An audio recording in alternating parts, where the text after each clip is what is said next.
Ketika kami belajar mengandalkan Tuhan, kami mengalami sungguh Engkau Tuhan yang hidup.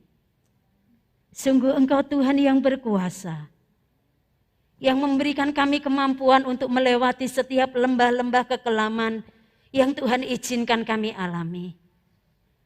Kami menikmati bagaimana Tuhan menunjukkan pertolongan demi pertolongan yang ajaib dalam hidup kami.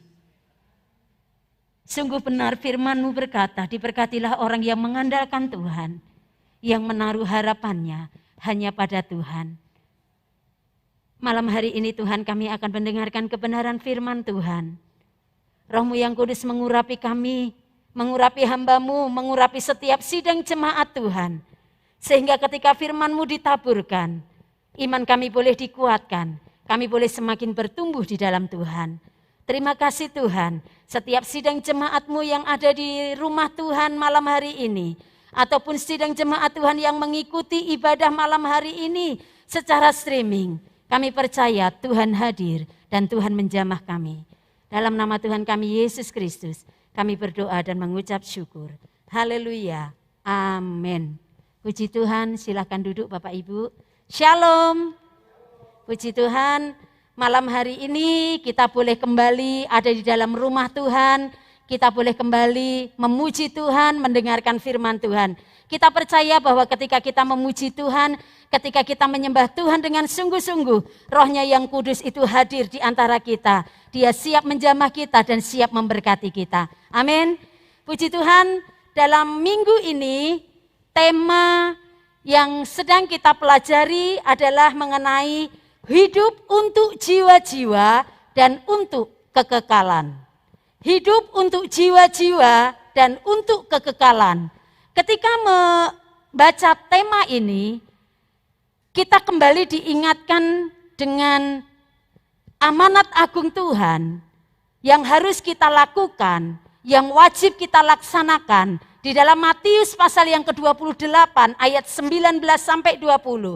Firman Tuhan berkata, "Karena itu pergilah, jadikanlah semua bangsa muridku dan baptislah mereka dalam nama Bapa, Anak dan Roh Kudus. Dan ajarlah mereka melakukan segala sesuatu yang kuperintahkan kepadamu. Dan ketahuilah aku menyertai kamu sampai kepada akhir zaman." Inilah amanat agung Tuhan, agar kita pergi memberitakan Injil, agar kita memberitakan Yesus kepada jiwa-jiwa yang terhilang. Dan ketika membaca amanat agung ini, kita diingatkan kepada apa yang dikatakan oleh Rasul Paulus di dalam kitab 1 Korintus pasal 9 ayatnya yang ke-16.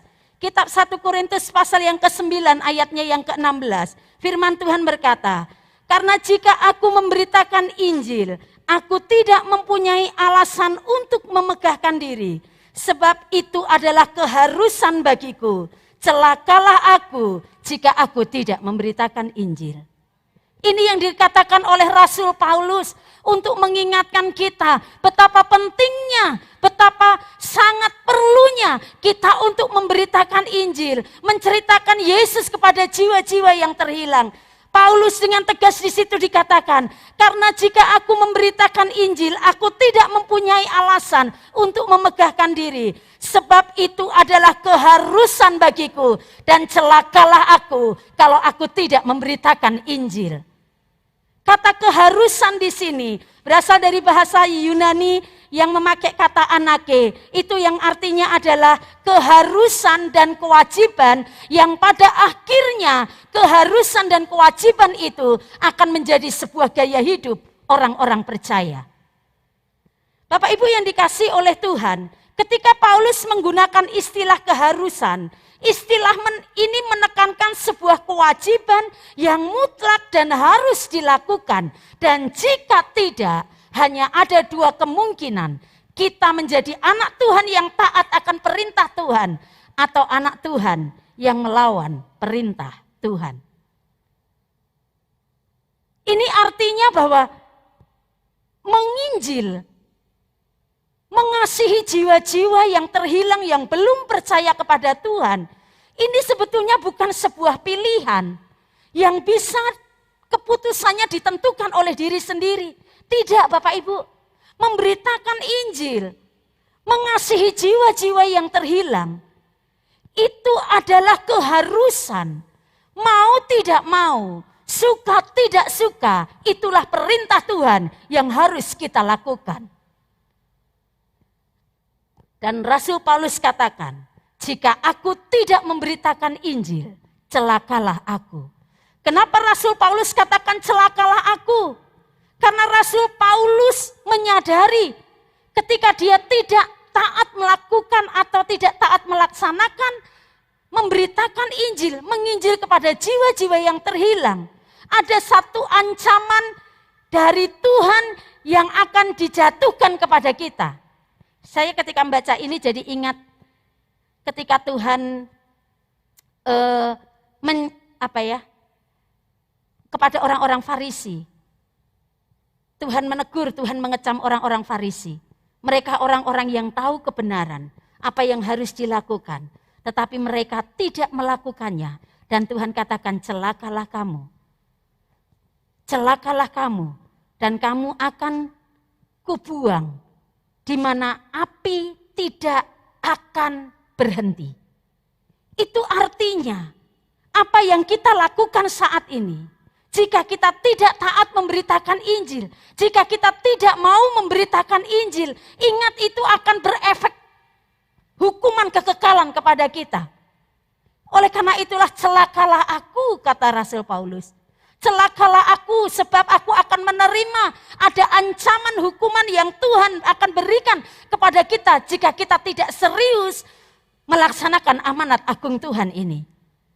Bapak Ibu yang dikasihi oleh Tuhan, ini menunjukkan bahwa betapa pentingnya kita menginjil, betapa pentingnya kita memberitakan Injil itu kepada jiwa-jiwa yang terhilang. Siapakah mereka? Mereka adalah orang-orang di sekeliling kita, di mana mereka belum mengenal Tuhan, di mana kehidupan mereka jauh dari Tuhan. Itu menjadi tugas dan tanggung jawab kita untuk kita proaktif, terlibat aktif untuk menginjil kepada mereka dan membawa mereka untuk datang kepada Tuhan. Tapi ketika dalam perjalanan ketika kita memberitakan Injil, kita mau melaksanakan amanat agung. Iblis tidak suka dengan hal itu. Karena iblis tahu Alkitab tertulis bahwa ketika nanti berita Injil sudah tersebar sampai seluruh dunia, pada akhirnya itulah tanda masa akhir, di mana iblis akan dilemparkan ke dalam lautan api selama-lamanya. Karena itu iblis berusaha menahan itu. Iblis berusaha mempengaruhi kita. Iblis berusaha menahan kita. Iblis berusaha membelokkan pikiran kita bagaimanapun caranya agar kita tidak memberitakan Injil. Agar kita tidak fokus memberitakan Injil. Agar kita tidak punya semangat untuk memberitakan Injil. Ada penulis buku Hidup dengan Tujuan, Rick Warren, mengatakan seperti ini. Pikiran Anda mudah dialihkan dan dibelokkan dari misi Anda. Karena iblis lebih suka Anda melakukan apapun selain membagikan iman Anda. Iblis akan membiarkan Anda melakukan segala hal yang baik sepanjang Anda tidak mengajak seorang pun pergi ke surga bersama Anda. Tetapi begitu Anda bersungguh-sungguh dengan misi Anda, tidak mengherankan jika iblis akan melemparkan segala jenis alat pengalihan perhatian kepada Anda sehingga Anda tidak menginjil. Iblis tidak suka kita menginjil. Oleh karena itu iblis berusaha dengan segala berbagai macam caranya untuk mengalihkan pikiran kita, untuk mengalihkan fokus kita, membuat kita jadi tidak semangat menginjil, membuat kita enggak ada api untuk menginjil, membuat kita enggak peduli kepada jiwa-jiwa yang terhilang. Padahal mungkin setiap hari kita berjumpa dengan orang itu, mungkin setiap hari kita berkomunikasi dengan dia, mungkin setiap hari kita ada dalam satu ruangan dengan orang itu. Tetapi iblis terus akan membelokkan pikiran kita, iblis akan mematahkan semangat kita, iblis akan mematahkan mematahkan gairah kita sehingga kita tidak akan mempedulikan mereka. Kita merasa tidak peduli apakah mereka akan selamat atau tidak. Kita tidak peduli apakah mereka akan binasa atau tidak. Iblis berusaha memfokuskan pikiran kita hanya untuk kepentingan diri kita sendiri. Tuhan katakan, seperti Rasul Paulus, celakalah aku. Bapak Ibu yang dikasihi oleh Tuhan, dua abad yang lalu ketika William, seorang tokoh pekabaran Injil modern yang dalam sejarah gereja, beliau dikenal sebagai bapak gerakan misi modern yang bernama William Carey. Pada saat itu ada pertemuan misi, kemudian William Carey ini mengusulkan kepada pemimpin sidang. Dia mengusulkan agar dibentuk sebuah badan misi untuk memberitakan Injil. Dengan cara-cara apapun Injil diberitakan, bukan hanya hal-hal di dalam gereja, tetapi Injil itu akan disebarkan melalui berbagai macam cara. Secara holistik Injil bisa diberitakan, baik itu lewat pendidikan, baik itu lewat kegiatan sosial atau hal-hal yang lain. Tetapi ketika dia mengusulkan itu, pemimpin sidang secara spontan berkata, duduklah anak muda, jika Allah ingin mempertobatkan seorang kafir, ia akan melakukannya tanpa perlu bantuanku atau bantuanmu. Mungkin ada sebagian yang benar. Tuhan mampu menyelamatkan seseorang. Tuhan berkuasa untuk menjamah hati orang. Tetapi dia lupa sesuatu yang mendasar yang harus dipahami. Tuhan itu sudah menyelamatkan kita. Tuhan sudah mengubah hidup kita. Tuhan sudah mengampuni kita. Tuhan sudah mengubah arah tujuan hidup kita. Dan Tuhan punya tugas bagi kita. Mari bagikan pengalaman hidup kita itu kepada jiwa-jiwa yang terhilang. Masih ada begitu banyak orang yang sedang menuju kebinasaan. Tuhan mau kita punya belas kasihan kepada mereka. Tuhan gak ingin kita cuek, Tuhan gak mau kita egois. Tuhan mau pengalaman rohani yang kita alami di dalam Tuhan. Keselamatan yang sudah kita peroleh di dalam Tuhan. Yang kita peroleh hanya karena anugerah Tuhan. Kita mau bagikan itu kepada orang-orang di sekeliling kita yang belum mengenal Tuhan. Sehingga ketika kita memberitakan Injil, mereka juga mengalami pengalaman apa yang kita alami. Mereka mengalami pengampunan dosa. Mereka diselamatkan dan memiliki kepastian bahwa hanya di dalam Yesus ada jaminan keselamatan kekal. Bapak Ibu yang dikasihi oleh Tuhan, mungkin kita sedang bertanya mengapa kita harus menginjil. Mengapa kita harus menginjil? Bukankah sekarang banyak sekali tersedia cara-cara? Rasanya nggak mungkin kalau di zaman sekarang ini orang nggak mendengar berita Injil. Karena itu bisa dilihat dari media sosial, itu bisa dilihat di internet, itu bisa disaksikan di mana aja. Tetapi bukan berarti kita diam. Bukan berarti kita tidak bertindak apa-apa. Mengapa kita harus menginjil? Saya ingat perkataan seorang yang bernama Matthew Henry atau Henry Matthew gitu. Henry Matthew ya Oma ya. Terima kasih Oma ya. Beliau mengatakan seperti ini. Penginjilan adalah jantung Allah. Berarti penginjilan itu sesuatu yang sangat penting bagi Tuhan. Karena itulah Tuhan mau kita meneruskan misi itu. Tuhan mau kita melanjutkan misi penginjilan itu. Mengapa kita harus menginjil? Mengapa kita harus memperdulikan jiwa-jiwa yang terhilang? Yang pertama, sebab penginjilan yang kita lakukan memiliki makna atau nilai kekekalan. Ketika kita menginjili jiwa-jiwa yang terhilang, ketika kita menyampaikan kabar sukacita bahwa hanya di dalam Yesus ada keselamatan kekal, sebenarnya kita sedang mempengaruhi kehidupan abadi orang tersebut. Kehidupan kekekalan orang tersebut. Bapak Ibu yang dikasihi oleh Tuhan, sadarlah kita bahwa sehebat apapun seseorang, sekaya apapun seseorang, sepintar apapun seseorang, tanpa Yesus dia pasti binasa. Oleh sebab itulah tugas dan tanggung jawab kita orang-orang yang sudah diselamatkan oleh Tuhan. Bapak, Ibu dan saya harus menginjil. Sebab penginjilan yang kita lakukan itu akan mempengaruhi kehidupan kekal seseorang. Ketika dia percaya Yesus, ketika dia mau menerima Yesus sebagai Tuhan dan Juru Selamat, hidup menerima Yesus secara pribadi dan hidup benar sesuai firman Tuhan. Bukan hanya kehidupan di dunia yang Tuhan ubahkan, tetapi kehidupan kekal itu Tuhan jamin. Bapak Ibu, kalau kita renungkan ya, terkadang di dalam komunitas kita paling semangat misalnya kalau dalam kumpulan kita semangat menguatkan orang lain.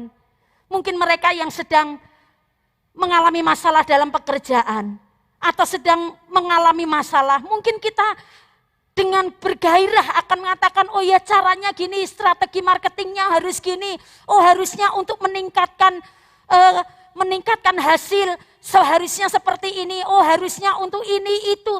Dengan semangat kita menolong orang lain, dengan tujuan agar kehidupan orang itu di bumi, segala sesuatu yang dibutuhkan, segala sesuatu yang diperlukan itu dapat terpenuhi dengan baik.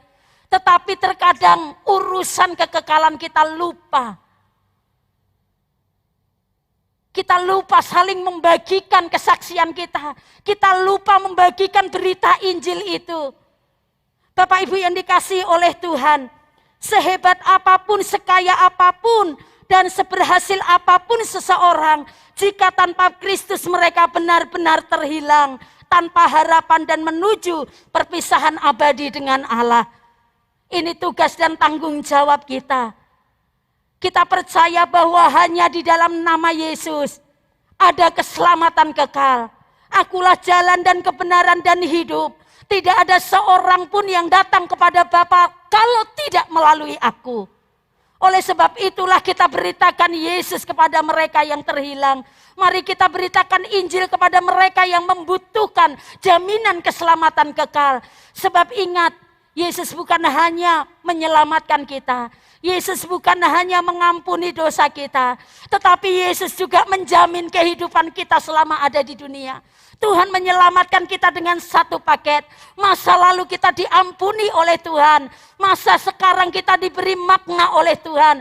Tuhan memberkati hidup kita. Tuhan menopang hidup kita. Tuhan menjadi pengharapan bagi kita. Tuhan menjadi sumber pertolongan bagi kita. Dan bukan hanya itu saja. Di dalam kekekalan, Tuhan menjanjikan surga bagi Bapak, Ibu, dan saya. Bukankah sebuah paket lengkap yang harus kita bagikan kepada jiwa-jiwa yang belum mengenal Tuhan? Kalau Bapak Ibu membaca WPDA kita hari ini, bagaimana ketika seseorang mengenal Tuhan, ketika seseorang berjumpa secara pribadi dengan Tuhan lalu mereka percaya, ada perubahan yang luar biasa yang terjadi dalam hidup mereka. Yang pertama belajar dari Saulus. Siapakah Saulus? Saulus latar belakangnya dia adalah seorang penganiaya jemaat. Kalau hari ini WPDA Bapak Ibu baca, di situ dikatakan bahkan Saulus terlibat dalam pembunuhan, menyetujui pembunuhan Stefanus. Kemudian apa yang terjadi ketika Stefanus dirajam batu. Kemudian sementara jemaat Yerusalem saat itu sedang menguburkan, mereka sedang menangisi apa yang terjadi dengan Stefanus, apa yang dilakukan Paulus atau Saulus. Dia bukannya sedih, dia bukannya merasa ikut meratapi itu, tidak. Justru pada saat orang berduka seperti itu, apa yang dia lakukan? Dia pergi ke rumah-rumah jemaat itu. Dia masuk ke rumah-rumah jemaat. Kemudian dia membawa keluar setiap perempuan, setiap laki-laki yang ada di dalam rumah.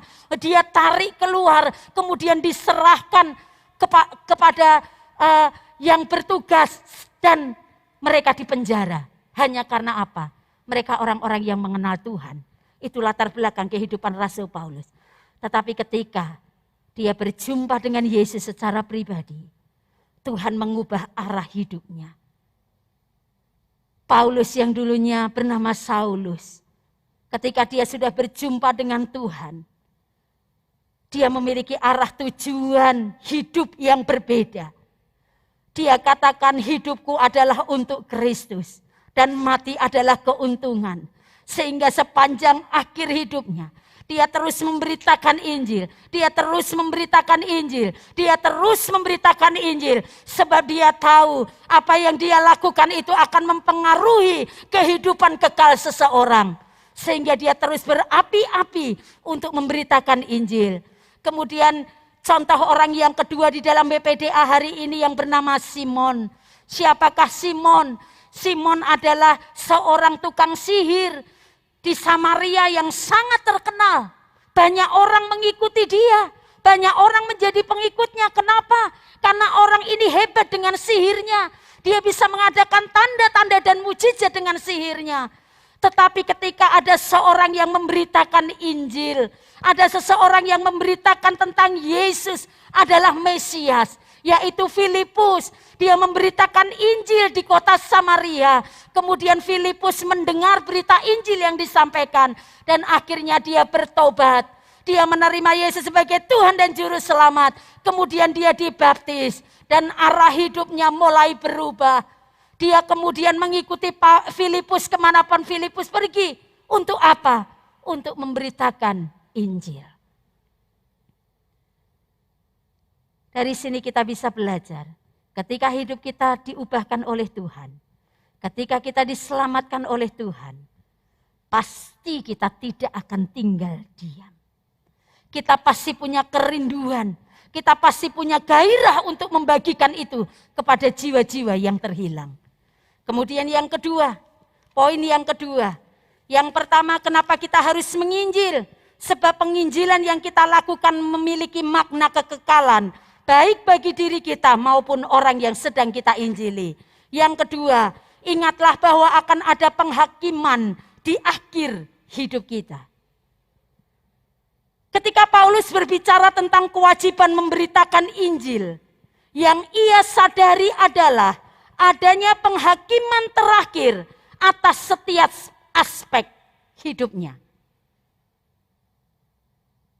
Bapak Ibu yang dikasihi oleh Tuhan, ketika Tuhan datang kali yang kedua, kita masing-masing orang akan mempertanggungjawabkan hidup kita di hadapan Tuhan. Ketika Tuhan datang kali yang kedua, kita akan berhadapan dengan Tuhan. Satu persatu Tuhan akan tuntut pertanggungjawaban dari kita. Apakah kita mengerjakan keselamatan itu dengan takut dan gentar? Tetapi kita harus ingat, bukan hanya kita menjaga rohani kita, bukan hanya kita menjadi orang yang taat dan setia, tetapi ingatlah bahwa penginjilan adalah bagian dari mengerjakan keselamatan itu sendiri. Kita tidak bisa melalaikan itu. Kita tidak boleh abai dengan hal itu. Kita harus memberitakan Injil karena masih banyak jiwa-jiwa yang belum mengenal Tuhan. Rick Warren mengatakan seperti ini. Anda mungkin tidak sadar bahwa Allah menganggap Anda bertanggung jawab atas orang-orang yang belum percaya yang hidup di sekitar Anda. Mungkin ada istri yang belum mengenal Tuhan. Mungkin ada suami yang belum mengenal Tuhan. Mungkin ada anak yang belum mengenal Tuhan. Mertua menantu yang belum mengenal Tuhan. Mungkin ada tetangga yang belum mengenal Tuhan. Sahabat rekan di kantor yang belum mengenal Tuhan. Ingat, Tuhan tuntut tanggung jawab itu atas kita. Orang-orang yang di sekitar kita, itu Tuhan tuntut tanggung jawab dari kita. Sebab selama kita masih hidup, kita harus menginjil. Kemudian dia mengatakan seperti ini. Alkitab mengatakan, di dalam Yehezkiel pasal 3 ayat yang ke-18. Kalau aku berfirman kepada orang jahat, engkau pasti dihukum mati. Dan engkau tidak memperingatkan dia atau tidak berkata apa-apa untuk memperingatkan orang jahat itu dari hidupnya yang jahat, supaya ia tetap hidup. Orang jahat itu akan mati dalam kesalahannya. Tetapi aku akan menuntut pertanggungan jawab atas nyawanya daripadamu. Ini kata firman Tuhan. Sebetulnya kalau kita baca benar-benar ayat ini, itu ngeri sekali gitu. Setiap orang yang kita jumpai, di mana Tuhan memberi kesempatan kepada kita untuk bertemu dengan orang itu, untuk berkomunikasi dengan orang itu. Dan kita tahu dia sedang menuju kebinasaan. Tetapi kita masa bodoh, kita cuek, kita tidak peduli. Firman Tuhan katakan, nyawa orang itu dituntut pertanggungjawaban dari kita. Biarkan ini menjadi awasan bagi Bapak, Ibu, dan saya. Selama masih ada kesempatan kita menjalani hidup ini, mari kita memiliki hati yang penuh belas kasihan seperti hati Yesus. Kalau kita bisa sibuk, kalau kita bisa fokus dengan hal-hal dunia yang sifatnya sementara, kita menghabiskan waktu kita untuk bekerja, kita menghabiskan waktu kita untuk melakukan ini dan itu, kita bisa fokus untuk hal-hal itu. Kenapa kita nggak bisa memberitakan Injil? Kenapa kita masa bodoh? Kenapa kita seolah-olah cuek dengan hal itu? Padahal hal itu menyangkut kehidupan kekal kita dan orang yang sedang kita injili. Saya akan menutup firman Tuhan malam ini dengan kesaksian. Ini kesaksian atau cerita, tapi di dalamnya ada hal yang bisa kita pelajari. Sekitar 3 minggu yang lalu saya akan janjian dengan seseorang untuk pergi ke satu tempat. Kemudian saya pergi naik Grab karena sendiri. Kemudian ketika saya masuk di dalam Grab itu, yang drivernya itu wanita. Kemudian ketika saya masuk itu, di Grab itu diputar lagu rohani tapi kecil, volumenya kecil sekali. Kemudian ketika Grab itu jalan, saya itu nyanyi suara kecil lah gitu, ikut nyanyi dari lagu yang disetel, yang diputar di situ. Tiba-tiba ibu itu bicara, tanya ke saya, anak Tuhan ya Bu? Ya. Kemudian saya tiba-tiba loh dia ngomong, saya boleh cerita? Gitu. Ya boleh gitu. Ini yang saya lakukan katanya. Ketika saya jadi driver ini, yang saya lakukan adalah sebisa mungkin saya lakukan sesuatu untuk menolong orang yang naik Grab gitu. Kemudian ibu ini mulai cerita. Saya ini punya pengalaman yang sampai hari ini, lewat pengalaman itu Tuhan ingatkan saya. Apa itu Bu? Saya bilang. Kemudian dia cerita. Orang tua saya, papa saya itu tidak mengenal Tuhan. Dia belum percaya Yesus gitu maksudnya. Kemudian dia katakan, saya karena tidak tinggal satu rumah, saya sering ke rumahnya kunjungi papa saya. Dan setiap kali kunjungi saya juga berdoa untuk papa saya. Supaya Tuhan jamah hatinya. Saya punya prinsip. Saya terus doakan papa saya dan saya perlihatkan sikap hidup saya, cara hidup saya percaya papa saya pasti akan diselamatkan lewat hidup saya. Bukan sesuatu yang salah, ya kan, bukan sesuatu yang salah. Tetapi dia bilang, beberapa waktu papa saya itu sakit, kemudian papa saya meninggal. 2 bulan setelah sejak papa saya meninggal, saya ini nggak bisa tidur nyenyak. Saya dihantui rasa bersalah. Saya dihantui rasa penyesalan. Saya memikirkan setiap malam, sakno ya papaku gitu. Dia nggak kenal Tuhan. Sementara saya tahu firman Tuhan katakan bahwa tanpa Tuhan Yesus, tanpa menerima Yesus sebagai Tuhan dan Juru Selamat, dia pasti binasa. Saya benar-benar selama 2 bulan itu galau. Saya merasa menyesal kenapa kesempatan waktu Tuhan masih berikan saya untuk bisa berjumpa dengan papa saya. Saya hanya mendoakan dia. Saya hanya berpikir lewat sikap hidup saya, papa saya bertobat. Padahal seharusnya mulut saya tidak boleh diam. Saya harusnya berbicara tentang Yesus. Saya harus memberitakan tentang Yesus. Yang saya sesali sampai hari ini adalah, kenapa selama masih ada kesempatan, saya tidak membuka mulut saya untuk menceritakan tentang Yesus. Kemudian dia katakan, dia kayak berapi-api sekali ceritanya gitu. Tetapi lama-kelamaan dari peristiwa ini, itu menjadi sebuah peringatan bagi saya, kata ibu. Maksudnya gimana, Bu? Kemudian dia jawab, sejak peristiwa itu, saya mulai menyadari, untuk saya melakukan sesuatu, saya enggak boleh diam. Mulut saya enggak boleh diam. Saya harus menjangkau jiwa-jiwa yang saya temui. Kemudian dia katakan, apa yang harus saya lakukan? Gimana Tuhan? Saya berpikir bahwa hanya lewat hidup saya ini orang bisa melihat Yesus dalam hidup saya. Tetapi saya mau melakukan sesuatu Tuhan. Kemudian dia jadi driver Grab itu, padahal itu bukan bukan sesuatu yang benar-benar menjadi penghasilan utama dia, bukan. Tetapi dia katakan, setelah saya jemput anak saya, masih ada waktu luang banyak. Saya pakai ini untuk Grab. Tujuan saya apa? Saya ingin menggunakan mulut saya untuk menolong orang yang masuk di dalam Grab saya, di dalam mobil saya. Bapak Ibu yang dikasihi oleh Tuhan, setiap kesempatan bisa kita lakukan untuk memberitakan Injil, untuk menjangkau jiwa-jiwa yang terhilang. Jangan sampai ada penyesalan. Amin. Haleluya. Haleluya. Saya mengundang Bapak Ibu akan bangkit berdiri.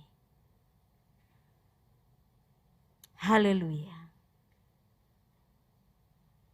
Haleluya. Haleluya. Berikan pada kami hati yang mengasihi. Bapak Ibu yang dikasihi oleh Tuhan, mungkin malam hari ini, sementara firman Tuhan disampaikan, Bapak Ibu teringat dengan seseorang yang Bapak Ibu tahu pasti dia belum mengenal Tuhan. Apakah itu istri? Apakah itu suami? Apakah itu anak mertua atau menantu? Atau rekan kerja yang belum mengenal Tuhan? Malam hari ini di rumah Tuhan, mari sebutkan nama mereka.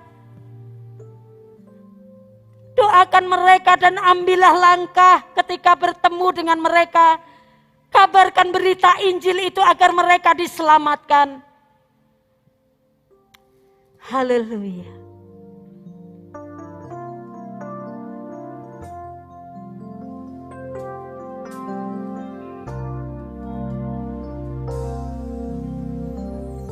Berikan pada kami hati yang mengasihi jiwa-jiwa yang belum mengenal kasih Bapa. Mereka yang dalam gelap, mereka yang tersesat, hati kami iba seperti hatimu Yesus. Berikan pada kami,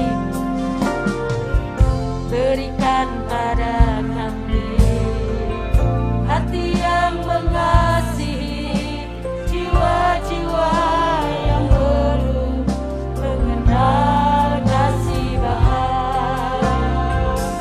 Mereka yang dalam gelap, mereka yang tersesat, hati kami iba seperti hatimu Yesus.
menyenangkan hati Tuhan. Dan menyenangkan hati Tuhan, itu yang ku ingini.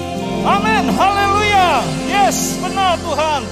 Glory, haleluya. Mari kita bersepakat pada malam hari ini. Responi firman Tuhan dengan berkata, Tuhan pakailah aku untuk memberitakan firman Tuhan, untuk menyaksikan kebaikan, kedahsyatan Tuhan yang sudah aku alami. Bukan hanya di kalangan orang Kristen, di kalangan AF, di gereja, tetapi di mana aku berada, di dalam rumah tangga, di dalam keluargaku, di dalam pekerjaan usaha di mana aku berada, agar aku bercerita tentang Yesus adalah Tuhan yang menyelamatkan manusia dari dosa dan membawa kehidupan kekal untuk masuk ke kerajaan surga. Pakailah kami Tuhan sebagai sidang jemaat Allah Ebenezer beserta satelitnya. Bangkitkan roh untuk melayani Tuhan, bukan hanya di dalam lingkungan kegiatan rohani gereja, tetapi di luar, di mana kami bersaksi, bercerita, tidak malu untuk menyaksikan bahwa Yesus adalah Tuhan Juru Selamat. Terima kasih Tuhan. Terima kasih Bapak, pakailah kami Tuhan. Biarlah kami tahu bahwa ada upah yang besar, nilai kekekalan yang besar ketika kami mau bersaksi. Terima kasih Tuhan. Pakailah kami Tuhan untuk kami bersaksi di keluarga kami. Mungkin suami, istri, atau anak yang saat sedang jauh dari Tuhan.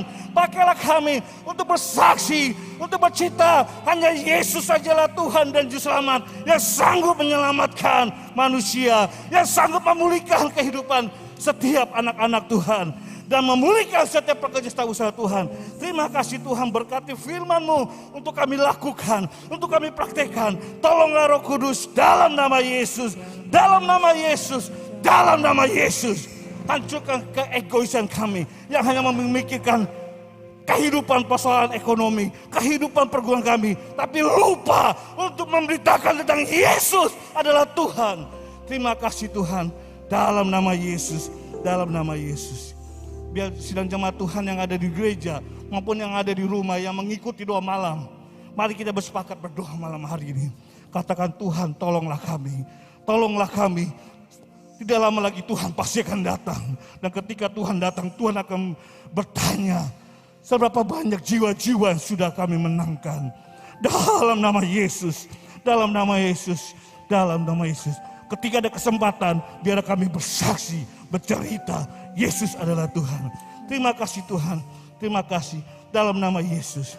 Dan sekarang kita akan bersepakat berdoa buat seluruh sidang jemaat Tuhan, GSJ Ebenezer beserta satelitnya yang sedang bergumul, sedang sakit saat ini. Kami berdoa, kita berdoa bersama-sama dalam nama Yesus. Angkat iman kita pada malam ini, angkat iman kita dan angkat tangan kita pada Tuhan. Katakan, Tuhan, Engkau Allah yang besar, Engkau Allah yang dahsyat, Engkau akan sanggup menyembuhkan segala macam sakit penyakit. Ketika kami berkata, Yesus tolonglah kami, dalam nama Yesus, yang sakit, lemah, letih, lesu, beban berat, Tuhan tolong, Tuhan angkat dalam nama Yesus.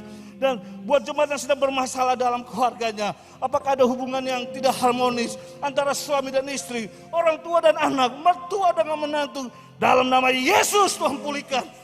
Tuhan pulihkan dalam nama Yesus. Bahkan juga sidang jemaat sedang bergumul soal usahanya, ekonominya akibat dampak pandemi sehingga terganggu. Kami berdoa dalam nama Yesus. Kami percaya mujizat masih terjadi bagi setiap sidang jemaat Tuhan yang mengandalkan Tuhan dalam usahanya, yang menghadirkan Yesus di dalam setiap pekerjaan usahanya.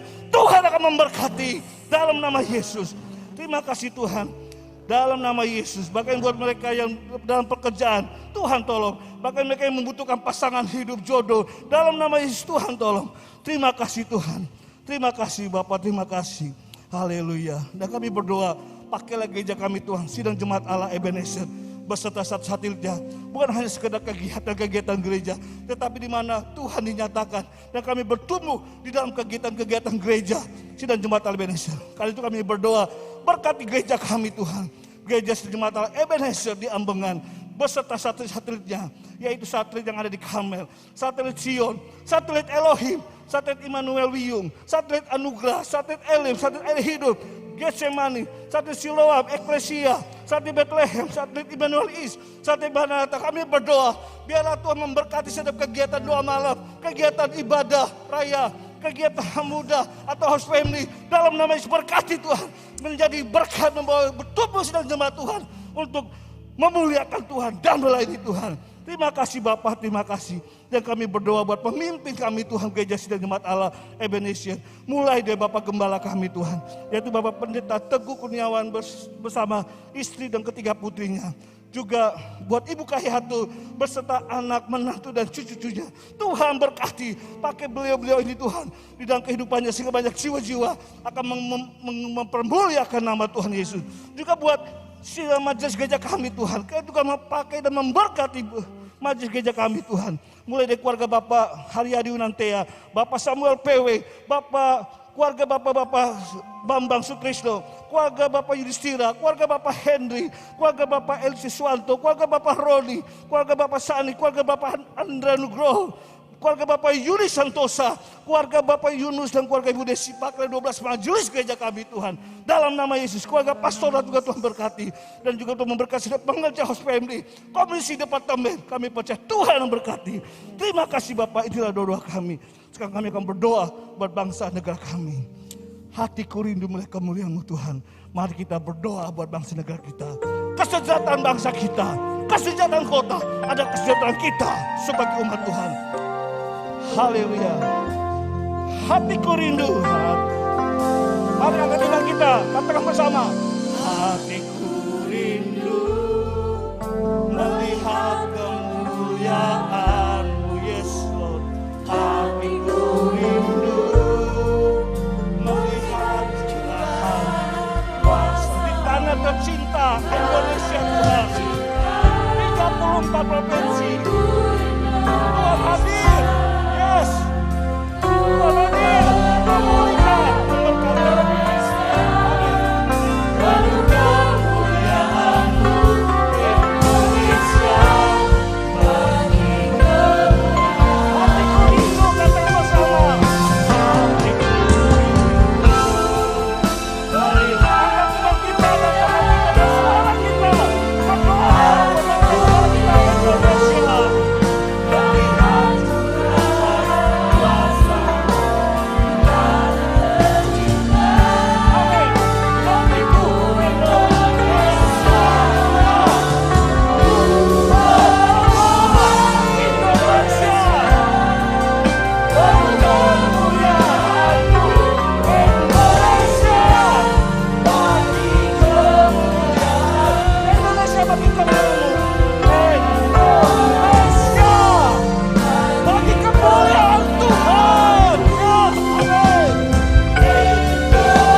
Provinsi, mulai dari pulau, dari Sumatera, dari Aceh hingga sampai Papua. Kami berdoa biar damai, sejahtera, sukacita, keamanan, kedamaian boleh terjadi. Dan setiap kalau ada kejahatan-kejahatan yang masih terjadi, yaitu kejahatan radikalisme, terorisme, intoleran, kami berdoa dalam nama Yesus, Tuhan menghancurkan kejahatan-kejahatan.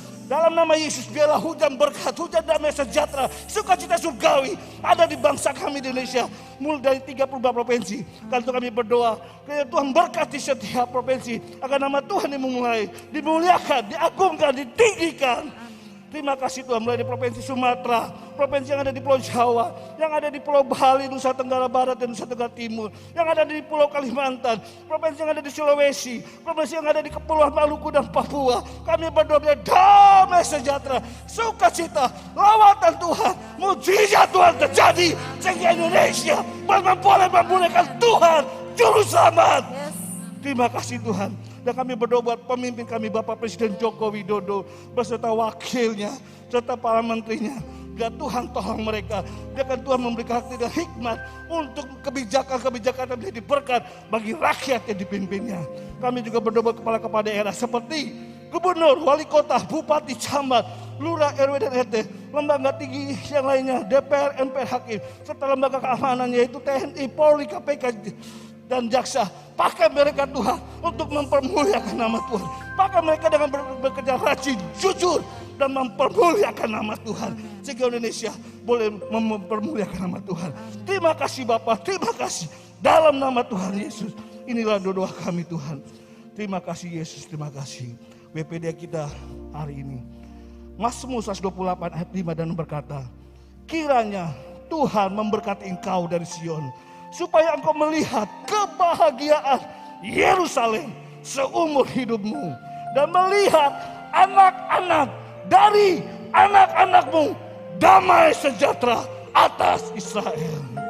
Terima kasih Bapak, inilah doa kami. Dan ketika kami akan pulang dari rumah Tuhan ke rumah kami masing-masing, berjumpa dengan keluarga kami, dan kami pulang dengan membawa berkat besar dari Bapa di surga, cinta kasih dari Tuhan Yesus Kristus, serta persekutuan yang indah dari Roh Kudus yang akan menolong, menuntun kami hidup sesuai firman Tuhan yang kami dengar, kami baca dan melakukan firman Tuhan, sehingga kami akan menikmati mujizat-mujizat firman Tuhan yang kami lakukan sampai Tuhan Yesus datang kedua kali akan menjemput kami semua yang percaya diberkati. Kata bersama, amin. Aku punya Tuhan yang besar. Aku punya Tuhan yang besar.